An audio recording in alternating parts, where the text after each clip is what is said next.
കണ്ടോ കണ്ടോ കുളമ്പി കണ്ടോ. കുളമ്പി ഇവിടെ എല്ലാം നിറച്ച് പിടിച്ച് കിടപ്പുണ്ട്. താഴ്ന്ന് നിൽക്കുക, കൈത ഇങ്ങനെ എത്തിപ്പിടിക്കാം. ഇവിടെ ഇവിടെ ഇവിടെ എല്ലാം ഇഷ്ടം പോലെ പിടിച്ച് കിടപ്പുണ്ട്. കണ്ടോ ഇവിടെ എല്ലാം പിടിച്ചു. വിളയാൻ കാത്തിരിക്കുക കേട്ടോ ഞങ്ങൾ. മുത്തശ്ശിമാവ അവളാ ഇത്രയും വലിപ്പമുണ്ട്.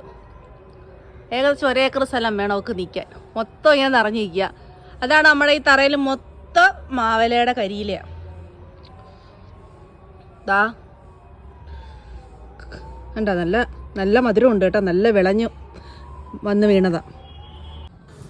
ഇത് കണ്ടോ, എത്ര നാളുകൾക്ക് ശേഷമാണെന്നറിയോ ഒരു താമര പൂത്ത് കിടക്കുന്ന കാണുന്നത് ഞാൻ. ഇത് നമ്മുടെ മിറാക്കിൾ ലോട്ടസ്. അത് ഞാൻ തന്നെ ചേച്ചിക്ക് കൊടുത്ത താമരയായിരുന്നു കേട്ടോ. അപ്പോൾ അവിടെ പൂത്ത് കിടക്കുന്നു. അപ്പോൾ എൻ്റെ താമര ഒന്നും അവിടെ ഇല്ല, എല്ലാം നഷ്ടപ്പെട്ടു പോയി. കാരണം നമ്മൾ വേറൊരാളുടെ പുരയിടത്തിൽ ചെയ്തതല്ലായിരുന്നു. അപ്പോൾ അവരതെല്ലാം ഒരവസരത്തിൽ എല്ലാം അവിടുന്ന് പറക്കി മാറ്റി. എനിക്ക് ഒരു താമര പോലും കിട്ടിയില്ല. എന്നാലും കുഴപ്പമില്ല, എൻ്റെ കൂട്ടുകാരെ വീട്ടിലെല്ലാം തൈകൾ നിൽപ്പുണ്ട്. അവരൊക്കെ ചോദിച്ചാൽ എനിക്ക് തരികയും ചെയ്യും. അപ്പം എൻ്റെ മിറാക്കിൾ സൗന്ദര്യം ഒത്തിരി നാളുകൾക്ക് ശേഷം അവളെ കണ്ടപ്പോൾ ഭയങ്കരമായിട്ട് ഇഷ്ടപ്പെട്ടു. ഭയങ്കര സന്തോഷം തോന്നി. താമരയിലെ ഏറ്റവും സൗന്ദര്യമുള്ള ഒരാളാട്ടോ മിറാക്കിൾ.